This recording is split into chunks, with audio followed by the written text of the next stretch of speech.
Assalamualaikum warahmatullahi wabarakatuh. Waalaikumsalam warahmatullahi wabarakatuh. Alhamdulillahirabbil alamin. Wassalatu wassalamu ala asyrofil anbiya'i wal mursalin wa ala alihi wa sahbihi ajmain. Amma ba'du. Allahumma sholli ala sayyidina Muhammad wa ala ali sayyidina Muhammad. Selamat siang pemirsa Tafidu TV, kembali lagi bersama kami di Tafidu TV, menggabit keceriaan, cerdas, dan berwawasan. Bersama saya, Nini Nursima. Al-Quran merupakan firman Allah yang dijadikan pedoman hidup, way of life oleh seluruh umat manusia. Jika diibaratkan sebagai sumber mata air, Al-Quran merupakan sumber mata air yang tak pernah ada habisnya, yang tak pernah ada keringnya, walaupun manusia senantiasa menggali isi hikmahnya. Al-Quran mengandung ajaran pokok, prinsip dasar mengenai manusia dan permasalahannya. Salah satu yang sering menjadi permasalahan di dalam manusia adalah pendidikan. Bahkan Al-Quran pun menyinggung pendidikan merupakan hal yang sangat penting dan mendasar di dalam kehidupan manusia. Bahkan jika dikaji lebih lanjut, di dalam Al-Quran terdapat pokok-pokok pendidikan yang bisa dijadikan sebagai sumber inspirasi untuk kita para manusia agar kita bisa membangun pendidikan yang lebih efektif. Karena hal itulah, hari ini Tafidu TV mendatangkan narasumber kami, Dr. Rashidi MPDI, untuk membahas konsep pendidikan unggul di dalam Al-Quran. Assalamualaikum Pak. Waalaikumsalam warahmatullahi wabarakatuh. Sehat? Alhamdulillahirabbil alamin. Nah, hari ini kita akan membahas pendidikan. Nah, Bapak ini adalah dokternya pendidikan. Nah, artinya kalau Bapak sekarang adalah dokter, Bapak dah lama sekali berkecimpung dalam dunia pendidikan. Boleh ceritakan kenapa Bapak tertarik dengan pendidikan? Kita sedikit intermezzo dulu ya Pak ya. Oke. Baik, terima kasih. Assalamualaikum warahmatullahi wabarakatuh. Waalaikumsalam warahmatullahi wabarakatuh. Baik, pada kesempatan ini sedikit mungkin menceritakan tentang kenapa saya lebih cenderung menggelut dengan dunia pendidikan. Iya. Memang dulu ketika S1 saya mendapatkan 2 undangan sebagai mahasiswa undangan lah ya, dari 2 kampus yang ada di Sumatera Barat. Apa tuh Pak? Setelah tamat dari pesantren ya. Pertama YIN Bukit Tinggi yang sekarang sudah hampir menjadi UIN, menunggu hasil saja lagi setelah prestasi. Itu di Fakultas Tarbiyah atau jurusan Pendidikan Agama Islam. Kemudian yang kedua di YIN Imam Mujul Fadang yang sekarang juga sedang menuju UIN. Itu jurusan ya, bukan di Fakultas Dakwah. Tapi jurusan bimbingan konseling Islam kalau tidak salah. Yang Bapak pilih? Nah, lalu yang saya pilih adalah pendidikan agama Islam. Nah, karena saya merasakan bahwa memang pendidikan ini adalah sesuatu yang takkan pernah habis selagi manusia itu ada. Jadi proses pembelajaran itu kan tetap ada. Seseorang yang akan mentransferkan pengetahuan, mendidik generasi yang akan lebih baik pada dirinya itu akan selalu ada ketika manusia itu ada. Makanya saya sejak S1, S2 sampai S3 mencintai pendidikan karena berupaya di samping ingin mengetahui secara konsep lebih jauh bagaimana pendidikan itu dan juga berniat untuk mewariskan ilmu pengetahuan itu kepada generasi kita. Alhamdulillah sekarang udah terwujud ya Pak ya. Alhamdulillahirabbil alamin. Oke. Nah, bagaimana sebenarnya konsep unggul dalam Al-Quran itu Pak? Konsep pendidikan itu.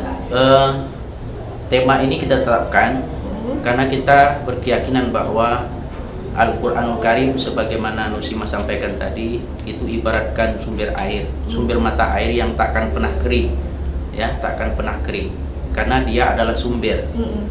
Jadi kalau Al-Quran adalah sumber hukum, Al-Quran juga sumber ilmu pengetahuan. Sehingga selagi hidup manusia ini masih ada di dunia, maka seperti itulah Al-Quran tidak akan pernah habisnya kita untuk mempelajarinya. Maka dari itu kita coba menggali melalui ilmuwan para tokoh, ya baik itu ulama tafsir, tokoh-tokoh pendidikan sebelumnya, ya ternyata di dalam Al-Quran itu melalui hamba-hamba Allah, ya, baik para rasul, nabi dan para rasul, dan juga hamba-hamba Allah yang lain yang diberikan hikmah dalam hidupnya, yang diberikan kelebihan oleh Allah, hingga nama-namanya itu termaktub menjadi surah dalam Al-Quran. Kita contohkan seperti Luqmanul Hakim, surah Luqman, ya, surah Luqman jadinya kan. Nah, ternyata dalam surah Luqman itu banyak mengandung ilmu pengetahuan tentang bagaimana pendidikan itu seharusnya kita lakukan. Maka kita ingin coba pada kesempatan ini menyampaikan kepada seluruh pemirsa dimanapun berada melalui siaran TV Tabidu ini. Mudah-mudahan ini menambah wawasan juga bagi generasi kita hari ini. Amin. Ya, kawan-kawan kita yang sedang bergelut di bidang pendidikan dan juga yayasan-yayasan yang sedang memajukan pendidikannya, sehingga kita sama-sama tahu bahwa ternyata kita sebagai umat muslim memiliki sumber pengetahuan yang luar biasa, yang seperti tadi tidak akan pernah habisnya. Makanya kalau kita gali, ya, kita ambil kesimpulan. Namun sebelum itu kita lihat dulu, unggul itu apa sih yang dikatakan unggul? Ternyata unggul itu adalah, atau pendidikan unggul itu ketika sekolah itu diminati banyak orang. Itu ciri-ciri unggul, ya. Itu ciri-ciri unggul. Artinya berkualitas dia, maka dia akan dilihat banyak orang. Kemudian juga termasuk di sana keluaran dari sekolah itu nanti akan diterima di sekolah-sekolah yang bagus pula lagi. Nah, jadi kalaulah masyarakat banyak melirik sekolahnya, kalau alumni tamatannya banyak diterima di sekolah yang lebih tinggi dari itu, sekolah yang dipilihnya itu adalah sekolah-sekolah yang unggul pula, maka menandakan bahwa sekolahnya itu unggul, sekolahnya itu berkualitas. Nah, ini yang kita terlihat. Namun orang-orang pakar manajemen mendefinisikan dikatakan sekolah unggul itu dilihat dari dua hal. Pertama dari sisi hardware-nya kan, artinya dari sisi sarananya, dari sisi kurikulumnya itu terlihat unggul gitu. Dan ditambah lagi dengan hasil akreditasi dia mendapatkan nilai unggul atau disebut dengan A, amat baik. Kemudian dari sisi software-nya itu, apa itu dari sumber daya manusianya? Mulai dari gurunya, ya, anak yang masuk ke sana, anak pilihan, atau mungkin setelah diseleksi dari yang jumlah besar masuk, diambil ranking sehingga menjadi anak-anak pilihan masuk ke situ, gurunya berkualitas, kemudian ditambah lagi dengan tenaga administrasi dan juga cleaning service, malah itu bagian daripada orang-orang yang unggul. Itu diantaranya kalau kita lihat seperti apa pendidikan unggul itu sekilas mungkin. Kalaupun mungkin akan kita lebih jelaskan lagi, mungkin waktunya tidak cukup ya. Tapi gambaran yang untuk singkat saja. Nah, kemudian konsep pendidikan unggul dalam Al-Quran itu, kalau kita lirik salah satunya tadi yang kita katakan dalam Al-Quran di surah Luqman, karena kita jadikan Al-Quran sebagai sumber ilmu pengetahuan di samping sumber hukum. Nah, ternyata digambarkan di sana pendidikan yang unggul itu adalah dipandang dari dua aspek menurut Al-Quran, ya. Apalagi kalau kita tinjau dari surah Luqman tadi. Ya, yang pertama jelas tujuan pendidikannya. Nah, lihat pada surah Luqman ayat 12. Ternyata tujuan pendidikan yang dikatakan Al-Quran itu adalah mendidik generasi peserta didik manusianya menjadi manusia yang bersyukur. Jadi ketika dia sudah menerima pengetahuan, ya, menerima informasi, maka dia semakin menjadi orang-orang yang bersyukur kepada Allah Subhanahu wa taala. Inilah konsep yang diajarkan oleh Luqman dalam gambaran ayat itu kepada generasi dan anak-anaknya. Nah, hari ini kan ini yang hilang. Jadi itu ya, Pak, ya, kita lihat kan dulu masa saya masih SD, dan malah ketika di pesantren di Bukit Tinggi itu kan 3 tahun jarak terpisah antara taman SD dengan di tingkat MA kan, artinya sudah melewati 3 tahun tamat sanawiyah. Tapi merasa kerinduan kepada guru SD itu luar biasa.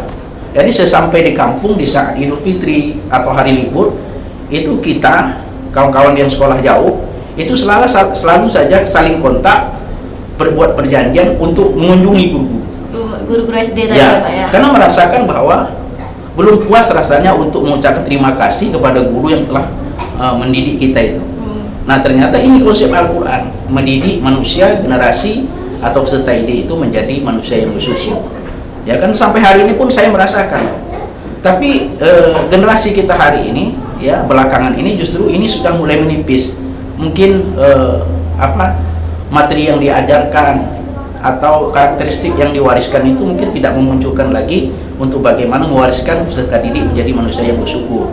Jadi bersyukur itu bukan saja bersyukur mengucapkan alhamdulillah, tapi juga bersyukur dalam bentuk berterima kasih kepada orang-orang yang telah memberikan jasa kepada kehidupan kita. Memang bersyukur kepada Allah itu nomor satu ya, karena semuanya itu dari Allah Subhanahu Wa Taala.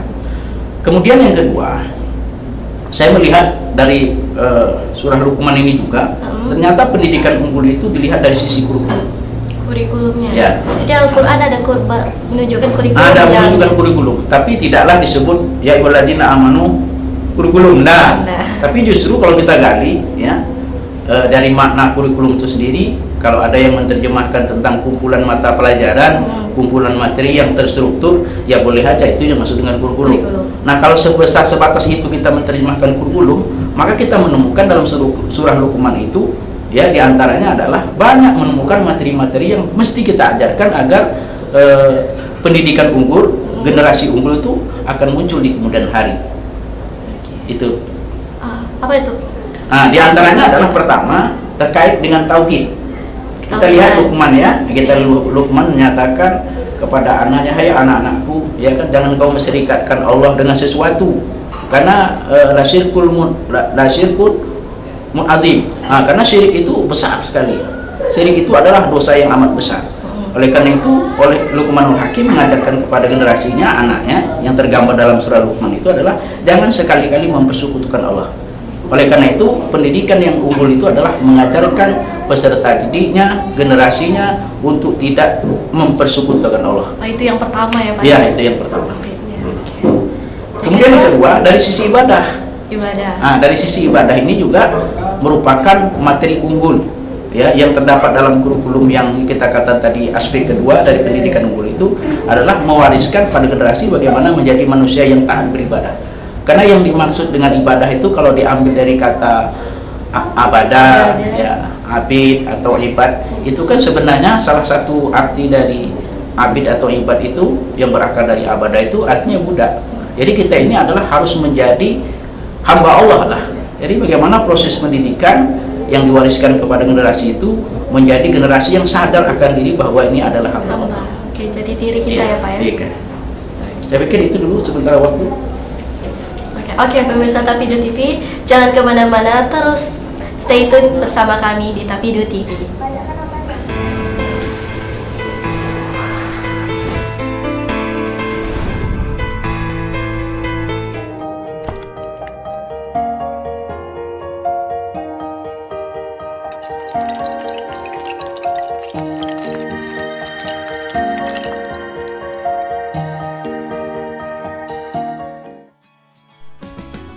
Center for Islamic Philanthropy and Social Finance, CIPS, Institut Agama Islam Tafakuh Fiddin, merupakan pusat kebajikan dan kedermawanan Islam yang didirikan oleh Yayasan Tafakuh Fiddin Dumai. Kehadiran lembaga ini bertujuan untuk menyuburkan semangat kedermawanan umat serta mempotensikan modal kedermawanan itu untuk pemberdayaan kaum duafa. Untuk menjalankan misi tersebut, CIPS YTF menjalankan program kajian, sosialisasi, penghimpunan, dan pendistribusian semua bentuk kedermawanan Islam, infak, sedekah, zakat, wakaf, dan sebagainya. Sejak berdiri di tahun 2017, CIPS YTF langsung menjalankan aksi-aksi kedermawanannya dengan menggelar program Jumat Berkah, Gebiar Ramadan, serta Kasih Idul Fitri. Program pengembangan ekonomi duafa telah pula dijalankan, namun belum berjalan secara maksimal.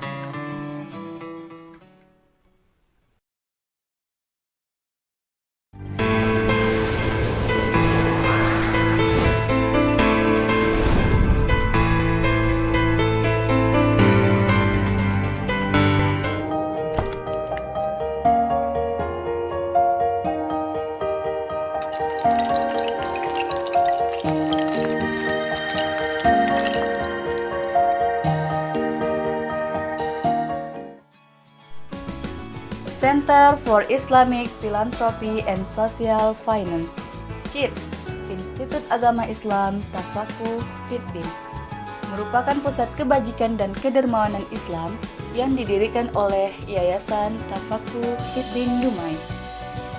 Kehadiran lembaga ini bertujuan untuk menyuburkan semangat kedermawanan umat serta mempotensikan modal kedermawanan itu untuk pemberdayaan kaum duafa. Untuk menjalankan misi tersebut, CIPS YTF menjalankan program kajian, sosialisasi, penghimpunan, Jangan masuk dulu.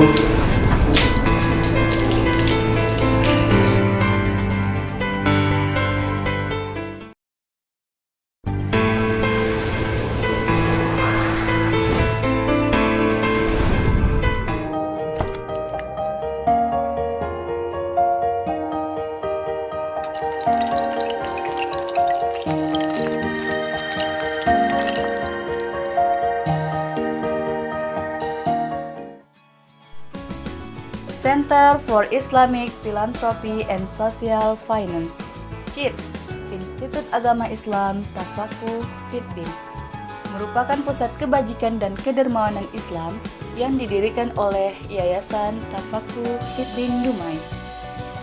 Kehadiran lembaga ini bertujuan untuk menyuburkan semangat kedermawanan umat serta mempotensikan modal kedermawanan itu untuk pemberdayaan kaum duafa. Untuk menjalankan misi tersebut,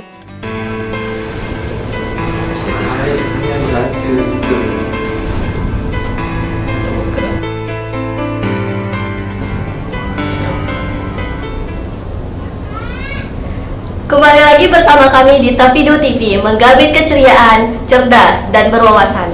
Nah, pemirsa Tafidu TV, ternyata konsep pendidikan unggul di dalam Al-Quran itu, yang pertama itu yang mempunyai tujuannya itu adalah mendekatkan diri kepada Allah, dan kedua adalah mempunyai kurikulum. Nah, kita tadi membahas kurikulum pertama tentang ketauhidan. Nah, untuk lebih lanjutnya kita lanjutkan kurikulum berikutnya. Oke. Baik, terima kasih Nursima. Pemirsa yang dirahmati Allah Subhanahu wa taala, memang Al-Qur'an itu seperti yang tadi kita katakan bersama bahwa dia ibaratkan sumber mata air ya. Memang tak akan pernah habis. Dan sekalipun hari ini kita membahas hanya sebagian kecil sebenarnya dari Al-Qur'an dan sebagian kecil lagi daripada satu surah yang dari 114 surah itu di dalam surah Luqman. Nah, jika kita ada gali lagi memang mungkin akan ketemu lagi dari surah Al-Fatihah mungkin sampai surah An-Nas pun kita akan menemukan banyak lagi yang namanya pendidikan terkait dengan materi konsep-konsep pendidikan yang unggul itu. Nah, baik, tadi kita sudah sampaikan pemirsa terkait dengan aspek kedua dikatakan pendidikan unggul dalam Al-Quran itu. Kalau yang pertama adalah terkait dengan tujuan, yang kedua tadi sudah kita sampaikan terkait dengan kurikulum. Kurikulum yang kita maksud adalah serangkaian mata pelajaran, materi ajar yang akan diajarkan kepada peserta didik, kepada generasi kita. Yang pertama tadi terkait dengan tauhid, ya, dengan tauhid, dengan mengesahkan Allah Subhanahu wa taala, memperkuat keyakinan. Jadi apapun materi yang kita sampaikan kepada peserta didik harus mengintegrasikan kepada nilai-nilai ketuhanan. Ya kan? Kemudian yang kedua terkait dengan ibadah. Kalaulah ibadah itu kita ambil dari kata abadah atau abid atau ibad, maka salah satu diartikan adalah budak. Kita ini adalah budak, kita ini adalah hamba Allah. Jadi apapun materi yang diajarkan, ya kan, baik yang sifatnya agama, dah pasti ya materi agama yang hari ini nama mata pelajarannya adalah pendidikan agama dan budi pekerti. Ya, kalau di madrasah mulai dari MI sampai MA atau MAK itu dipecah lagi menjadi 4 bidang studi. Yang PAI tadi atau pendidikan agama tadi ada SKI, fikih, akidah, akhlak, Al-Quran, hadis kan. Nah, ada pelajaran juga umum. Nah, yang umum ini kita harus integrasikan nilai-nilai agama itu ke dalamnya. Jadi ketika guru mengajarkan mesti harus melahirkan pandangan atau memberikan nilai atau kaitkan pelajaran itu dengan Al-Quran atau As-Sunnah, ya kan? Nah, hingga nanti siswa juga merasakan bahwa dia adalah hamba Allah yang tak punya apa-apa, yang tak berdaya, walaupun pengetahuan yang setinggi sehebat yang sudah dia dapatkan, atau dia sudah diagungkan orang punya pengetahuan tinggi, tapi justru itu tidak ada apa-apanya dibandingkan dengan besarnya pengetahuan Allah Subhanahu wa taala. Oleh karena itu semakin pengetahuan didalami, hendaknya ya kita ini atau peserta didik itu menyadarkan diri bahwa dia adalah hamba Allah. Ya, semakin sadar jati diri Ya, ya, Pak ya. nah oleh karena itu yang kita maksud dengan hamba Allah itu tentu ya seperti sholat wajib 5 waktu kan. Nah, makanya dalam sebuah hadis oleh Rasulullah itu, saya pernah analisa hadis itu ketika progres S3 dulu diberikan tugas oleh profesor ya terkait dengan hadis tentang ajarilah anakmu, suruhlah anakmu itu sholat, ya kan, jika dia sudah berumur 7 tahun. Lalu dipukul ketika dia umur 10 tahun ya, fadribuha kalau dia sudah umur 10 tahun. Artinya secara analisa kita 3 tahun itu bisa kita kali lah, 3 tahun, satu tahun itu 365 hari, lalu kita kali dengan 3 tahun, ya kan? Nah, berarti 365 kali 3. Sedangkan satu hari itu ada sholatnya 5 kali. Jadi bisa kita kali 5 kali 3 tahun kali 365 hari. Nah, jadi kan berapa lama kita menyuruh baru mukul gitu. Nah, analisa ini kan tak pernah disampaikan. Ya, artinya walau hari ini ternyata wali murid kita atau orang tua merasa gagal menyuruh anaknya sholat, ya wajar aja. Kenapa Nabi bilang 3 tahun nyuruh gitu, 7 lalu nanti kalau nggak sholat umur 10, berarti kan berapa ribu kali, lebih dari 5.000 kali menyuruh gitu kan. Ketika maghrib datang, ayo nak berhenti dulu, ini maghrib. Nah, kalau setiap hari seperti itu kan menjadilah dia seorang yang taat beribadah kepada Allah. Nah, hendaknya pendidikan seperti itu. Kemudian yang kedua, sesungguhnya pendidikan Islam itu kalau bersumber kepada Al-Quran mengajarkan tentang etika, akhlak, ya kan? Ya, Rasulullah SAW itu telah menyebutkan dalam sabda beliau itu kan diutus untuk menjadi seorang yang membawa perubahan akhlak, memperbaiki akhlak umat manusia. Makanya banyak program, banyak langkah-langkah yang telah dilakukan Rasulullah dalam rangka untuk memperbaiki akhlak. Ini gambaran juga dalam Al-Quran di surah Luqman, bahwa salah satu isi konten materi dari kurikulum untuk menjadi pendidikan yang unggul itu adalah ya menciptakan manusia generasi yang punya etika dan akhlak. Nah, hari ini yang mulai hilang itu kan, apakah dari sisi ucapan ya. Ada sebagian wali murid kita dulu pernah, saya punya pengalaman mengajar yang juga cukup lama ya, sampai hari ini ya ada wali murid yang merasa risih ya, kenapa anak saya Pak bisa bercarut, kenapa anak saya Pak bisa kata-kata yang kasar, padahal dari rumah sampai dia mau sekolah, masuk sekolah itu alhamdulillah tidak ada kata-kata yang seperti ini muncul gitu.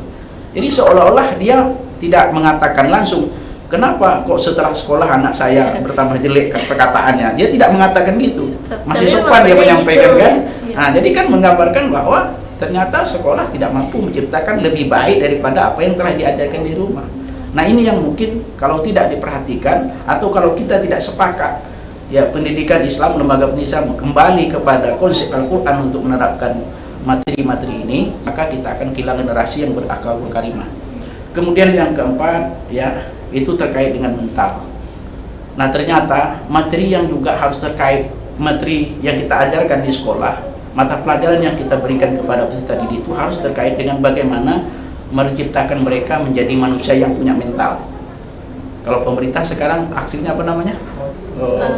Istilahnya itu percaya diri ya, Pak. Enggak, yang terkait dengan mental itu kan ada sekarang revolusi mental lah, kan ada bahasa mental, sekarang itu yang digaung-gaungkan sekarang ya. Nah, satu sisi kita juga sepakat memang hari ini itu yang perlu diperbaiki, karena salah satu yang dimaksud dengan mental itu kan kesadaran terhadap hakikat hidup, ya kan, hakikat hidup. Nah, Al-Quran luas, 6.666 ayat, 114 surah, 30 juz, itu banyak mengandung pesan tentang bagaimana manusia itu, atau kita wariskan kepada peserta didik untuk mengenali hakikat hidup sebenarnya. Karena kita melewati berbagai fase kan. Fase pertama kita fase alam roh, lalu fase kedua kita masuk fase alam rahim. Dia 9 bulan 10 hari lebih kurang. Lalu kita masuk fase dunia. Yang kita nggak tahu berapa lama. Fase roh dulu kita nggak dapat kabar juga berapa lama kita di alam roh dulu. Tapi kita bisa dapat tahu berapa lama kita dalam rahim. Karena dicatat oleh bidan, mak kita datang ke sana. Iya. Konsultasi, tahu kita berapa lama kita dalam alam rahim. Tapi alam dunia, wallahu alam, tak tahu kita.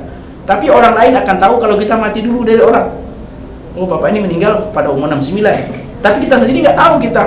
Kalau kita masih tahu kita meninggal, berarti belum mati. Ya, belum meninggal, kita kan masih hidup. Nah, jadi oleh karena itu sebenarnya ya ini fase ini mengingatkan kita. Nanti ada fase lagi namanya fase alam barzah ya. Nah, kemudian ada fase dan berikutnya sampai kita dipastikan apakah masuk surga atau neraka. Tapi kita harapkan mudah-mudahan kita semua masuk surga ya. Amin ya rabbal alamin. Nah, jadi inilah materi yang mesti harus dikaitkan. Kemudian kita juga ingin tambahkan lagi Nursima terkait dengan ternyata di dalam Al-Qur'an itu juga ya ada mengajarkan manusia itu atau diajarkan hendaknya kepada peserta didik itu tentang manajemen kehidupan. Kenapa? Karena sesungguhnya materi yang diajarkan baik agama itu sudah pasti tadi ya. Kita sudah menjadi pokok.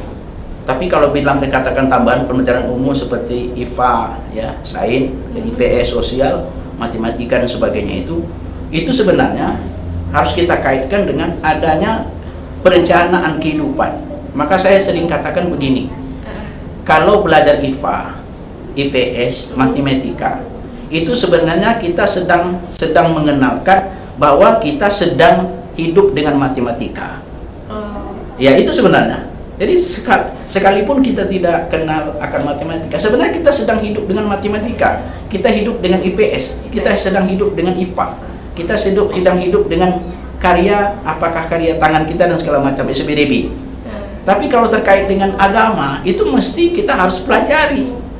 Karena dia harus disandingkan dengan kehidupan. Nah, inilah harusnya materi itu diajarkan kepada peserta didik agar dia punya perencanaan. Nah, inilah yang kita kenal dengan tadi istilah dengan manajemen kehidupan. Ya, saya pikir itu diantaranya yang bisa kita tarik dari materi tentang kurikulum, dari dua aspek yang harus dimiliki oleh lembaga pendidikan untuk menjadikan pendidikannya pendidikan yang unggul. Saya pikir itu. Oke, pemirsa Tafido TV, sekarang kita udah tahu nih bagaimana ternyata konsep pendidikan unggul di dalam Al-Quran itu. Nah, penasaran nggak? Sebenarnya di mana sih sekolah-sekolah yang menerapkan konsep pendidikan unggul itu? Untuk itu jangan kemana-mana, terus stay tune di Tafido TV.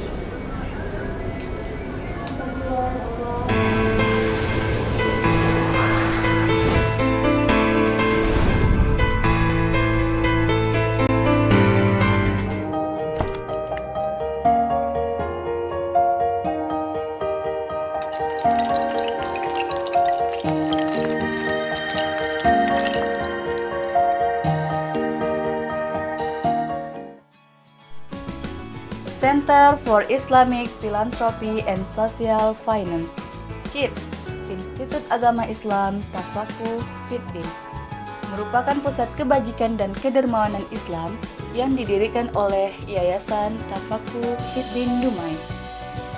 Kehadiran lembaga ini bertujuan untuk menyuburkan semangat kedermawanan umat serta mempotensikan. Dan adalah bulan yang sangat istimewa.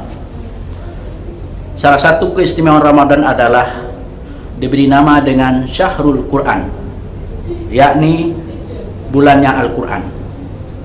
Karena di bulan Ramadan adalah turunnya Al-Quran yang kita peringati setiap tanggal 17 Ramadan dengan nama Nuzul Quran. Saya Dr. Rasidi MPDI selaku Wakil Rektor 3 Bidang Kerjasama dan Kemahasiswaan mengucapkan marhaban ya Ramadan. Selamat datang bulan suci Ramadan 1442 Hijriah bersamaan dengan 2021 Masehi. Mari kita sambut Ramadan dengan penuh semangat, dengan penuh kegembiraan. Tentunya kita jadikan Ramadan bukan sekedar menahan haus dan lapar pada siang hari, tapi kita lengkapi dengan berbanyak ibadah, salat tarawih, witir, dan memperbanyak baca Al-Quran. Semoga kemuliaan Ramadan, diturunnya Al-Quran di dalamnya, kita kembali setelah Ramadan dalam keadaan kemuliaan sebagaimana Allah muliakan Ramadan. Terima kasih. Assalamualaikum warahmatullahi wabarakatuh.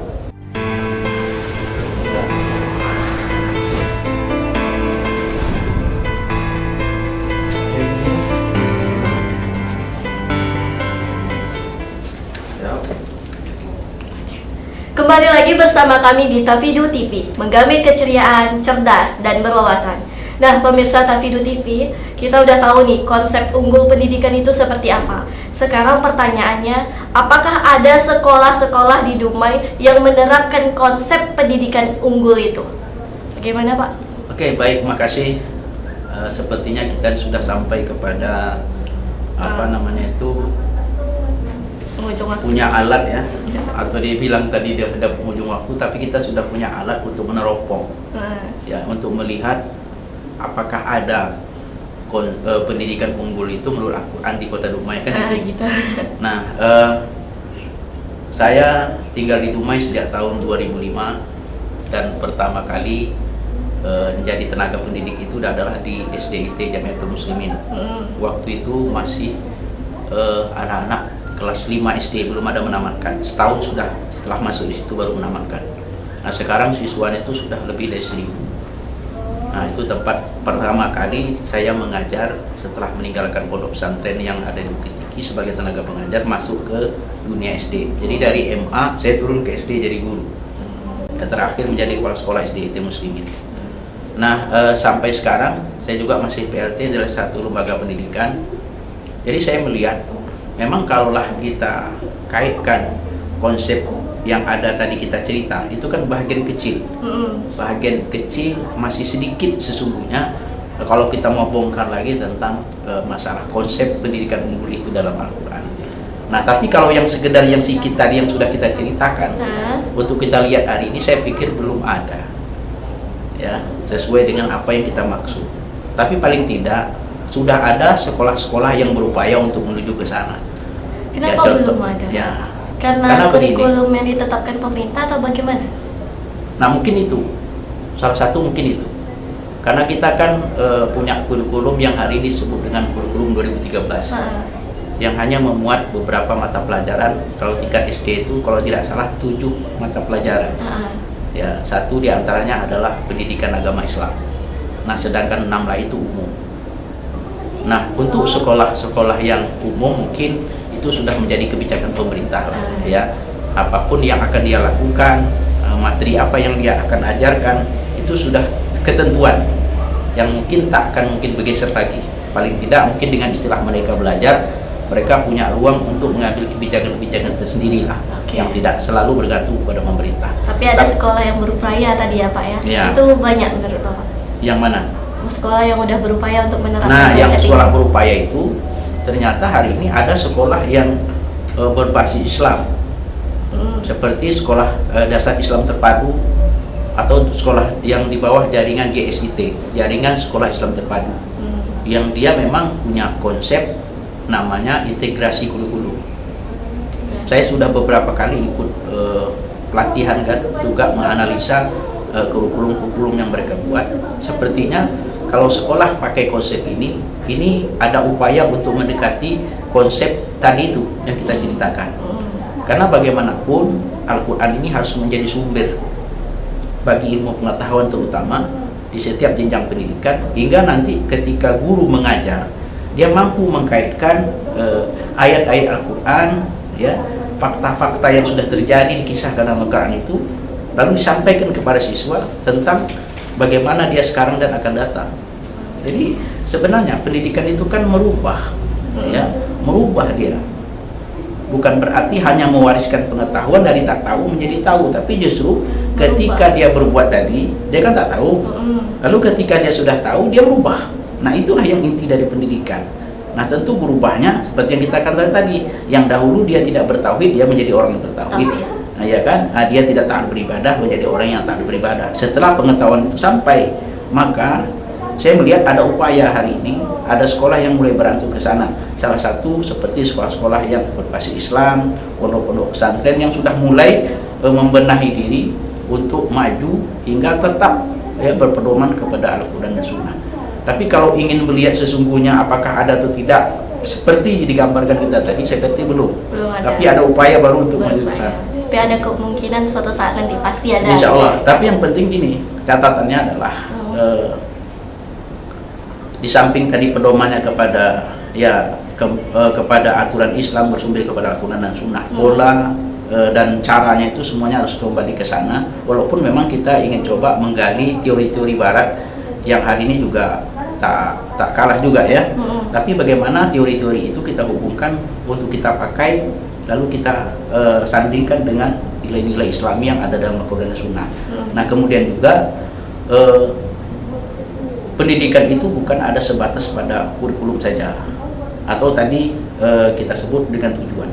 Tapi tak kalah penting tadi ada head, what, ada so what, ya kan? Nah, yang sarana juga jadi penting. Iya. Jadi kalau ingin sekolah tuh unggul, ingin sekolah tuh maju dan terdepan menjadi pilihan, lalu keluarannya diterima di mana-mana, dan kadang-kadang orang datang ke sekolahnya, Pak nanti jangan lupa ya masuk ke sekolah saya anaknya, nah, kan menawarkan kepada sekolah.